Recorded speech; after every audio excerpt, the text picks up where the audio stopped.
할렐루야. 우리 함께 앞뒤 좌우분들을 바라보시면서 이렇게 축복했으면 좋겠습니다. 예수님 때문에 행복합니다. 예수님 때문에 행복합니다. 부활절 이후에 시작된 봄 따스한 대신방이 금요일 마지막으로 해서 사구역을 마지막으로 해서 마쳐지게 되었습니다. 각 구역마다 주셨던 그 말씀을 붙잡고 살아갈 수 있는 우리 각 구역이 되기를 주의 이름으로 축원합니다. 그리고 이제 6월이 시작이 되었는데요. 6월과 7월, 6월에 파워 선교학교 오후에 있는 시간을 통해서 선교를 위해서도 함께 기도하지만 더불어서 이제 교회학교, 여름 성경학교와 수련회를 준비하는 시간이 될 것입니다. 함께 우리 기도를 통해서 하나님의 마음을 알아가고 그 기도를 통해서 준비하는 사역들 모두가 될 수 있기를 주의 이름으로 축복합니다.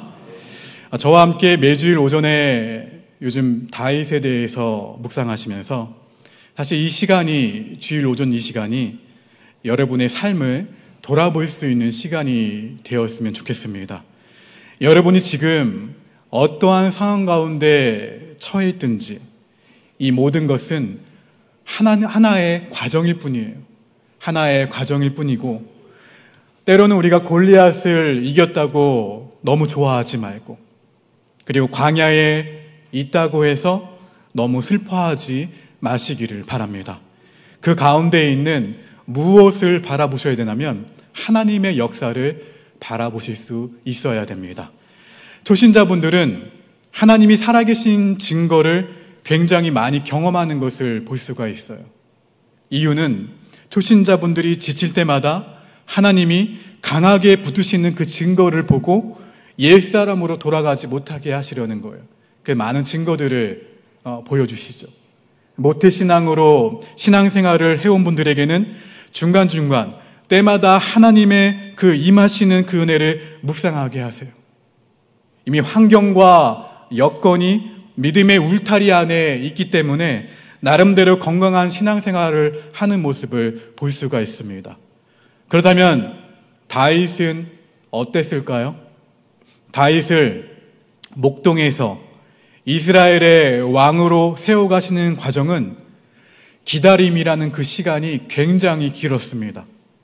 하지만 하나님은 작은 것에서부터 큰 것으로 이루어 가시는 분이 하나님이세요.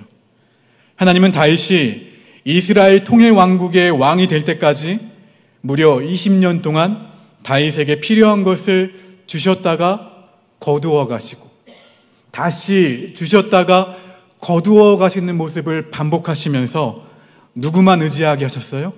하나님만 의지하게 하셨어요. 다윗은 도망자 신세로 광야에서 억울하게 모함을 당하는 그러한 상황 가운데에서 혼자 살기도 굉장히 어려웠던 광야 생활인데 빚지고 억울하고 원통한 그 400명을 다스리는 법을 광야 가운데에서 훈련받았습니다. 그리고 단번에 통일왕국의 왕이 된 것이 아니라 한 지파의 왕이 되어서 작은 지파를 다스리고 왕으로서 백성을 어떻게 섬길 것인지를 훈련받은 다음에 통일왕국의 왕으로 세워지게 됩니다. 이처럼 연약한 부분이 많았던 다윗이 하나님께 어떻게 아름답게 쓰임받을 수 있었던 이유가 무엇일까요? 첫 번째, 따라합시다. 다윗은 맡겨진 일에 충성을 다했다. 자신의 처지가 힘들고 내 환경이 어렵다고 해서 또 내가 원하고 기대했던 것이 이루어지지 않는다고 해서 절망하거나 좌절하거나 가만히 앉아 기다리지 않았다는 거예요. 주어진 일이 작은 일이라고 불평하지도 않았습니다. 다윗은 어떠한 일이 다윗에게 주어진다 하더라도 그 안에서 최선을 다했습니다. 8번째 아들로 태어나 존재감이 없을 때에도 들에서 양을 치라고 하면 어떻게 했습니까? 들에 나가서 양을 쳤는데 그냥 아버지 눈에 보이는 대로 친 게 아니라 목숨을 걸고 최선을 다해서 들에서 양을 쳤어요. 그렇게 작은 일에도 열심히 다한 것입니다. 그래서일까요? 하나님은 다윗에게 밑바닥 인생, 회복될 수 없는 인생, 사해가 버린 사람들을 다윗에게 붙여주셨어요. 사울이 죽이려고 쫓아오는 입장에서 혼자 먹고 살기에도 부족한데 그들까지 이끌어야 하니 다윗은 죽을 만큼 노력을 했습니다. 하나님은 그들을 다루셔서 일어서게 하시고 버려진 인생이 새 역사의 주인으로 세워지는 과정을 다윗에게 알게 하신 거예요. 그렇게 세워진 그들만 끝까지 다윗을 배신하지 않았습니다. 다윗의 아들 압살롬이 반란을 일으켰을 때 다윗의 주변에 있었던 똑똑하고 잘난 사람들은 다윗 곁을 다 떠나갔지만 광야 가운데에서 함께 다윗을 통해 세워진 이 400명은 끝까지 다윗과 함께 했습니다. 무너져가는 다윗을 회복시키는 공동체의 힘이 그 속에서 나타난 거예요. 자신이 광야 가운데에서 투자했던 그들이 다시 다윗을 어떻게 해요? 하나님의 은혜로 붙들게 하고 그리고 세워서 다윗을 회복시키고 하나님이 기뻐하시는 왕조로 세워가신 거예요. 하나님은 우리도 고난이 있을 때에도 훈련시키세요. 고난이 없을 때에도 어떻게 하세요? 훈련시키세요. 다양한 훈련들을 통해서 우리 인생이 나에게 있지 않고 하나님께 있다는 것을 알려주시는 것입니다. 하나님은 다윗의 가문을 통해 메시아를 보내주실 만큼 작은 일에 최선을 다하는 다윗을 믿음 안에서 굳게 서 있는 인생으로 만들어 가셨어요. 그래서 예수님께서 달란트나 문화 비유를 통해 작은 일에 어떻게 하라 말씀하셨죠? 충성하라 말씀하셨어요. 그렇다면 저와 여러분에게 작은 일이란 무엇일까요? 여러 가지를 생각해 보았는데 특별히 여러분에게 오늘 권면해 드릴 이야기는 작은 일, 바로 가정입니다. 가정에서 시작되는 일들이에요. 예수님을 믿기 때문에 배우자를 잘 섬기셔야 돼요. 예수님을 믿기 때문에 자녀를 믿음으로 양육하셔야 돼요. 그것이 가장 크고 첫 번째 되는 일입니다. 맨날 교회에 와서 사는 일은 바람직하지 않아요. 남편과 아내를 먼저 챙기시기를 바랍니다. 가정을 돌봐야, 이 가정을 돌보는 것이 확대되어야 아름답게 교회를 섬길 수 있어요. 그리고 아름답게 이웃을 섬길 수 있다는 거예요. 우리 부부로 오신 분들은 옆 사람 바라보시고 함께 사랑으로 섬기겠습니다. 고백해 보십시오.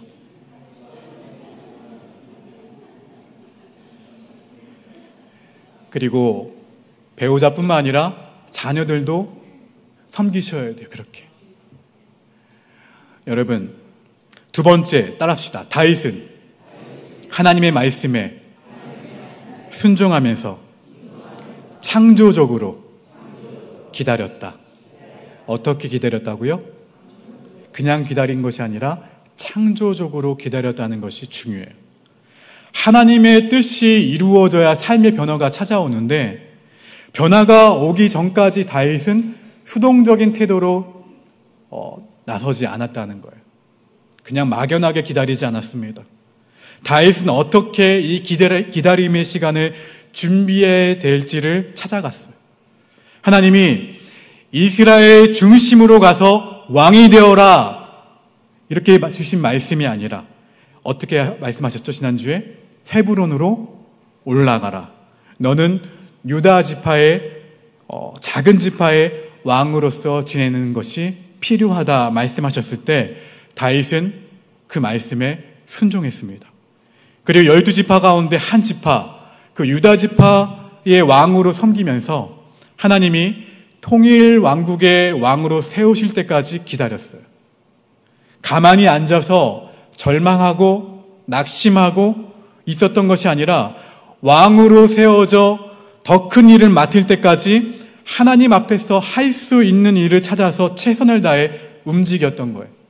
그러니까 사울과 자신을 죽이려고 했던 사람들을 품고 사랑하는 것도 훈련받는 시간이 되었어요. 하나님의 약속과 성취 사이에서 믿음을 가지고 기다렸다는 거예요. 이렇게 하나님이 주실 기회를 위하여 준비하는 것이 창조적 기다림이라 할 수가 있습니다. 다윗이 온 이스라엘의 왕이 되지 못한 것은 사실 사울 편에 있었던 사람들과 지난주에 잠시 나누었던 이스보셋을 왕으로 추대한 누굽니까? 아브넬이라는 장군이 최대 걸림돌이었어요.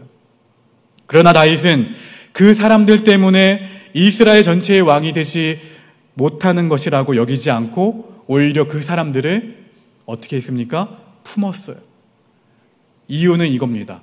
따라합시다. 모든 것은 하나님의 절대 주권 안에 있다. 할렐루야. 모든 것은 하나님의 절대 주권 속에 있음을 다윗이 믿었기 때문에 그들을 미워하지 않았고 또한 그 기다리는 상황을 초조해하지도 않았어요.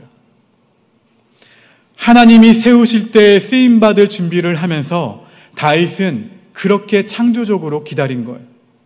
아브넬이 죽었을 때 다윗이 그렇게 슬퍼할 수 있었던 이유도 아브넬을 원수로 생각하지 않았기 때문에 그래요.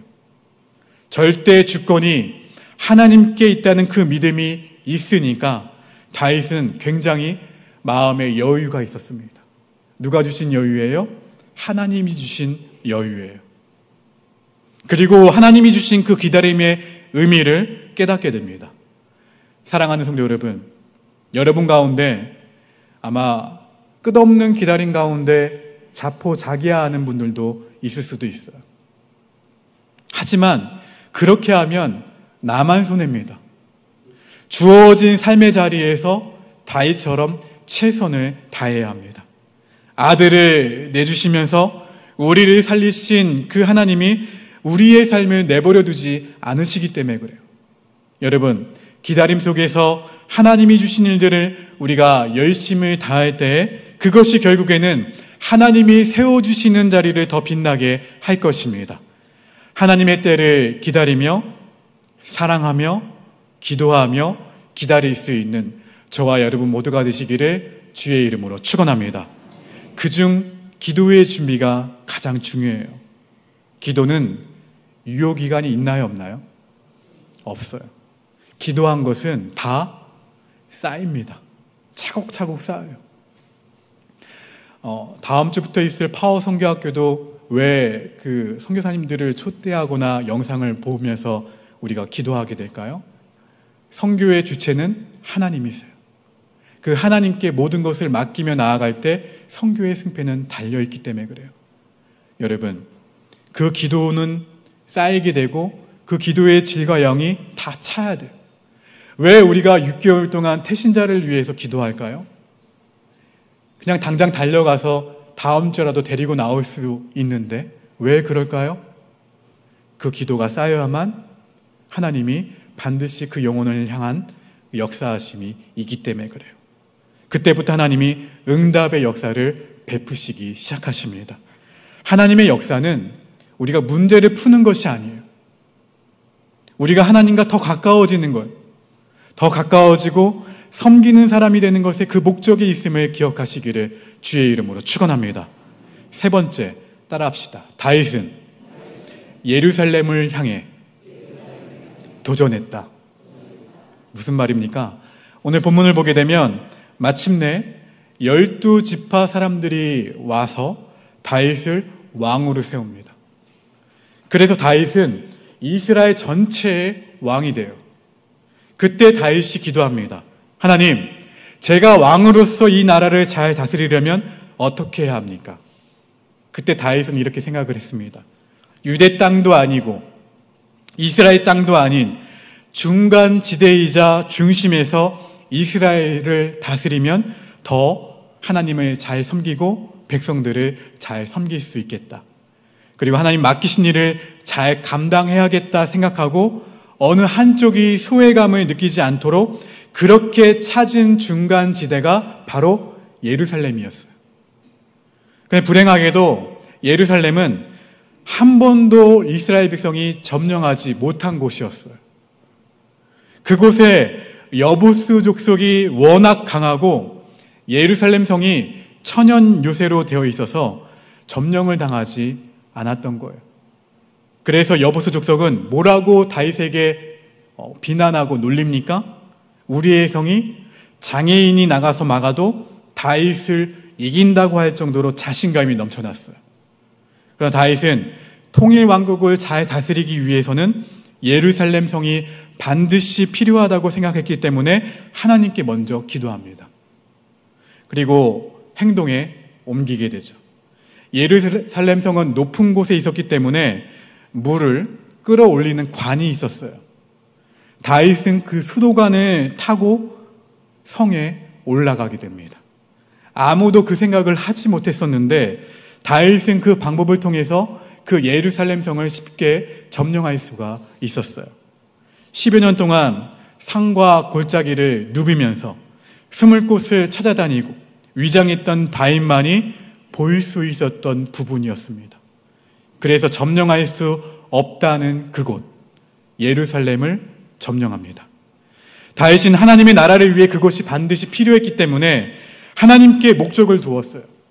그리고 하나님께 기도했고 예루살렘을 점령하고 나서부터 이스라엘은 점점 더 강해져 갑니다. 사랑하는 성도 여러분, 저와 여러분도 예루살렘을 점령하게 되기를 주의 이름으로 축복합니다. 하나님을 잘 섬기고 싶어요. 하나님이 주시는 복을 누리며 복의 근원이 되고 싶은 부분이 있다면 그곳에 도전하시기를 주의 이름으로 축복합니다. 그것이 물질이든 그것이 시간이든 그것이 습관이든 그것이 나의 약점이든 다양한 부분에 우리는 도전할 수가 있어요. 이 모든 것이 하나님을 섬기는데 중요하기 때문에 그렇습니다. 우리 본문 10절 말씀 다시 한번 읽어보겠습니다. 시작. 만군의 하나님 여호와께서 함께 계시니 다윗이 점점 강성하여 가니라. 할렐루야. 하나님은 다윗과 그 삶을 더 든든하게 세워가셨어요. 그리고 전혀 관계없었던 두로왕 히람이라는 사람이 찾아와서 예루살렘 성의 다윗을 위해 집을 지어주겠다고 합니다. 이것은 하나님의 선물이었어요. 여러분, 하나님을 잘 섬기겠다고 내가 예루살렘을 점령한다면, 내가 하나님께 더 가까이 나아가겠다고 내게 주어진 예루살렘 성을 점령하게 된다면, 여러분, 그것은 그때 다윗처럼 그것을 넘어 하나님이 주시는 놀라운 또 다른 축복을 받을 수 있다는 거예요. 물론 그 축복이 목적은 아닙니다. 우리의 목적은 뭐예요? 하나님을 더 가까이 만나는 것, 하나님의 영광을 위해 살아가는 것. 하지만 하나님이 다윗에게 영적인 부여함을 주셨던 것처럼 우리가 예루살렘, 내 상 가운데 주어진 난공불락의 그 성을 점령하고자 할 때, 도전하고자 할 때 하나님은 더불어서 우리에게 은혜를 부어 주신다는 말씀이에요. 인생의 예루살렘에 도전했더니 영적인 성숙함이 뒤따라오는 거예요. 요한 3서 1장 3절의 말씀 같이 한번 읽어봅니다. 시작.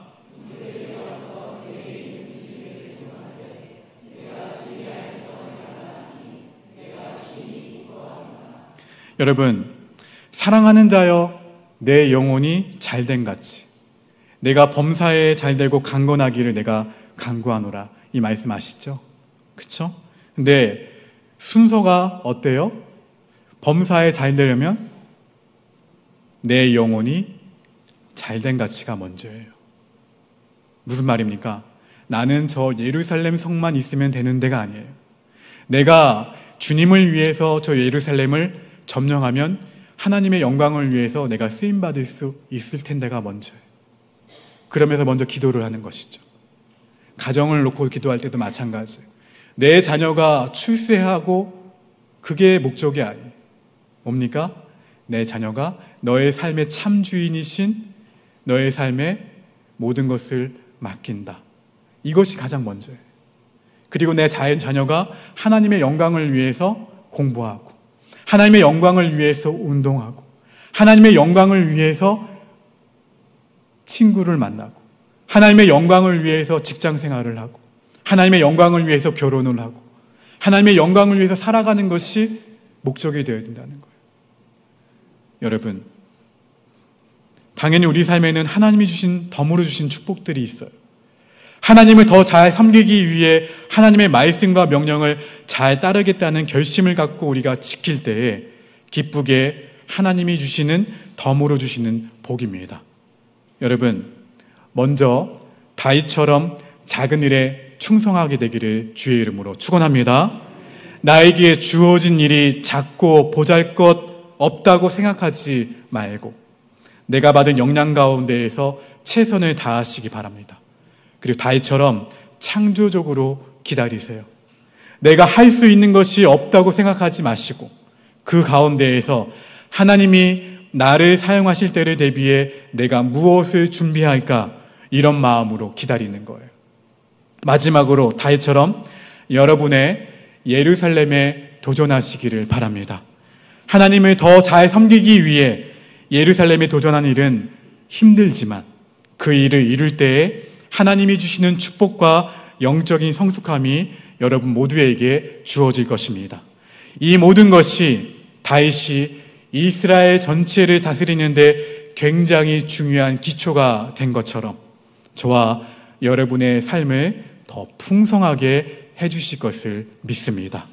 오늘 이 말씀 기억하시면서 함께 이 찬양을 하나님께 고백하기를 원합니다.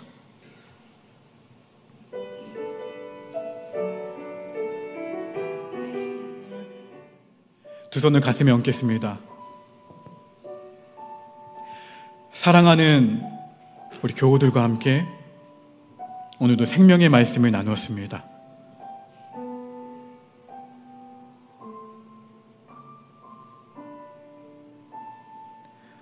하나님의 절대 주권을 믿고 그 수많은 세월을 기다리며 적극적으로 주 앞에 나아갔던 다윗처럼 우리에게 주어진 삶이 녹록치 않아도, 고난 가운데 있어도, 풍파 속에 있어도 하나님을 믿는